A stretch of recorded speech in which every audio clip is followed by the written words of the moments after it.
We are a temple and we are priests with access to the Holy of Holies, and we are living sacrifices. Here in Revelation, John hearkens back to Exodus 19:6, where God says to Israel, "You shall be to me a kingdom of priests and a holy nation." Isaiah 61:6 says, "You shall be called the priest of the Lord. They shall speak of you as the ministers of our God. You shall eat the wealth of the nations, and in their glory you shall boast." The priesthood is applied to the church in the New Testament by Peter in 1 Peter 2:5 and 9. Revelation 5:10 mentions the church, "You have made them a kingdom of priests to our God, and they shall reign on the earth."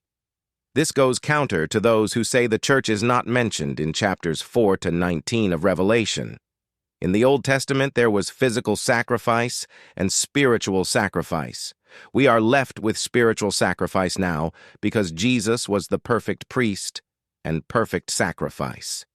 Peter writes that believers as priests are to worship God to offer spiritual sacrifices acceptable to God through Jesus Christ.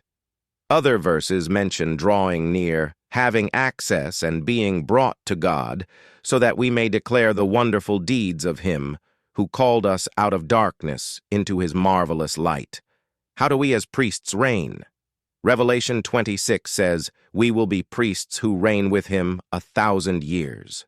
Quote, "For 1,000 years," unquote, is symbolic because Paul reminds the Corinthians that their reign is not now, but in eternity.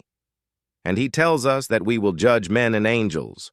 Revelation 22:5 explains that it will be forever and ever, and Paul reminds the Romans in 6:12 through 14 to not let sin reign in their mortal bodies. In summary, we make spiritual sacrifice, worshiping and drawing near to Him in the Holy of Holies.